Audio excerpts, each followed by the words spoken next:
So it looks like Gervonta Tank Davis and Vasily Lomachenko. Seems like Bob Arum is in negotiations with Tank Davis's representation, his management, to coordinate a fight. And they're looking like they're aiming at the beginning of November to see this fight take place. So look, Tank is said what he's planning on doing, and he's acting on it. You know, he says he's going to be busy fighting everybody that's on his list, Lomachenko being one of them. But the question is going to come out right now when you look at Vasily Lomachenko, who's sitting at about 37 years old, and Gervonta, about to be 30 years old.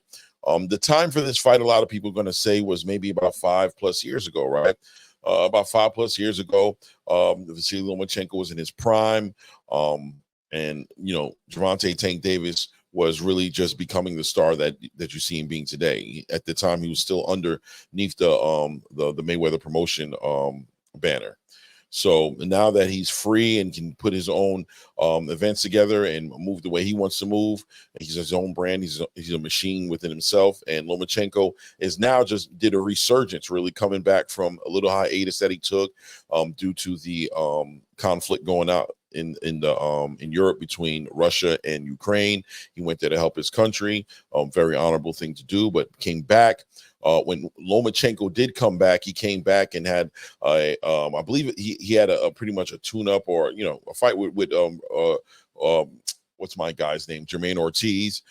Close fight where a lot of people felt like Jermaine Ortiz may have won the fight, but regardless, on paper, Lomachenko walked away with that victory. And then I'm getting to his next fight with Devin Haney. And challenging Devin Haney to become undisputed, as Devin Haney at the time was an undisputed champion. Lost that fight, a close fight. Once again, a lot of people thought he won that fight.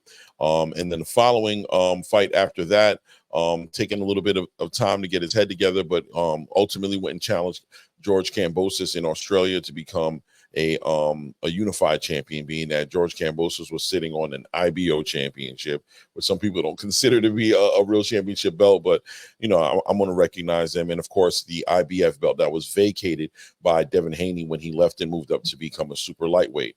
So now Vasily Lomachenko being a unified champion, holding those two belts, and now that Gervonta Tank Davis is not only looking to fight the people that's on the list that he's supposed to be fighting, but also has expressed interest in becoming an undisputed champion as well, to show the world that he is the best at 135. So the fight seems to be a very realistic fight, and from Bob Arum's point of view, the Tank Davis team was very motivated and wanted to put the fight together. But how competitive is this fight going to be at this point? At 37 years old, although Vasily Lomachenko has come full circle to be very competitive in a dominating performance in his last performance against George Kambosos, a lot of people are going to come to the table and say, listen, George Kambosos is not the proper test. He's not one of those guys, even though George Kambosos himself was a former unified, some say undisputed, but at least at a minimum unified champion in that lightweight division. He did hold that and lose that to Devin Haney and lost to Devin Haney twice. A lot of people just say that, listen, he's a B-class fighter at best, and some people might even say a C-plus fighter when we're talking about competing with the top who's in the 135 pound division. So Vasily Lomachenko used to be, pound for pound, maybe one of, or if not the best fighter in the world. Is he that now? No, he's not the best fighter in the world, but does he still bring those fundamentals? Does he still bring that pedigree, that movement? Yes, I think he does. And I think this will be a competitive fight. Now, I'll be honest with you guys that right now, today, on what is it, June 20th, whatever today's date is, I'm not too sure, but on this day, I have to lean towards Tank Davis. That performance he had against Frank Martin was just, I mean, it was just a work of art. That was the best I've ever seen Gervonta Tank Davis look, in my opinion. Like I said in my other video before that, that fight put Gervonta Tank Davis in a pound for pound conversation if he wasn't there already. Vasily Lomachenko's always been given the accolades of being a pound for pound fighter. Is he a pound for pound fighter right now? I don't know if I would say that for myself, but I would say at 135, he's probably one of the biggest threats, and is definitely 100% very competitive for any fighter in that division. You've seen Frank Martin able to move away from Gervonta Tank Davis's power and hit him with good counter shots. He was able to do that for about 4 to 5 rounds, to be honest with you, before he started slowing down and got broken down by Gervonta Tank Davis. The question is, first of all, in my opinion, Vasily Lomachenko is a better boxer than Frank Martin. So taking that into consideration, if Vasily Lomachenko were to be in Frank Martin's shoes, would he have gotten knocked out in that 8th round? Would he have slowed down enough where Gervonta Tank Davis would have been able to set him up for that shot? More importantly, is Vasily Lomachenko's ability to adjust going to be an issue for Gervonta Tank Davis? Gervonta has a method of processing the data of how you're fighting, then able to walk you into certain situations based on what you're showing him. He can adjust to that. But Vasily Lomachenko is also known as somebody who will adjust.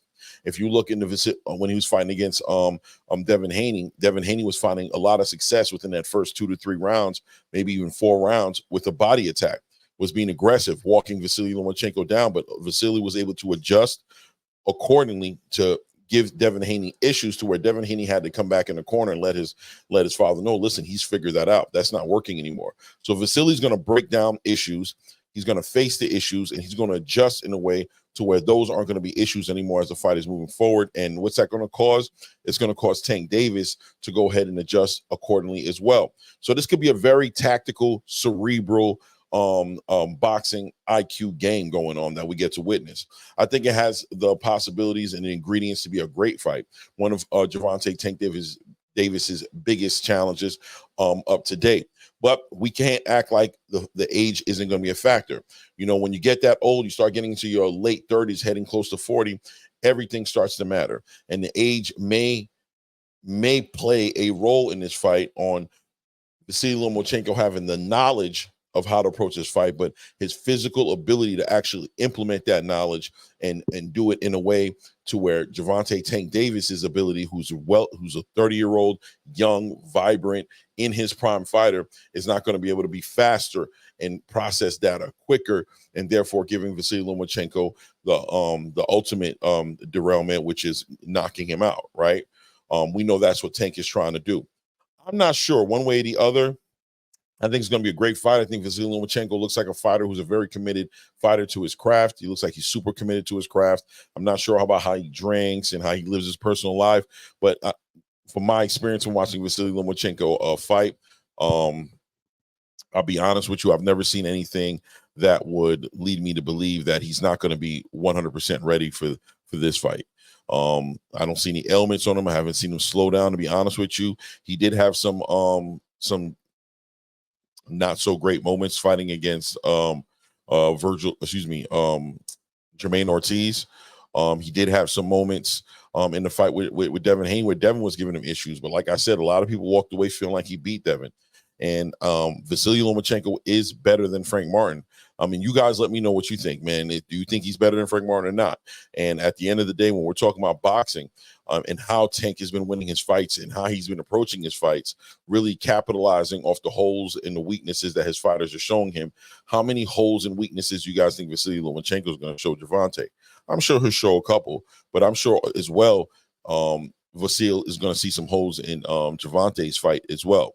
I think it's going to be a great fight. I do look at Tank Davis leaning towards him to win this fight, probably in a late round stoppage or maybe some sort of decision if they're not able to stop it. But either way, a great fight. Looking forward to see what Gervonta has to bring to the table for this fight and see what buttons Lomachenko is going to be able to push on Gervonta Tank Davis to get him to show the world things that he's never seen before.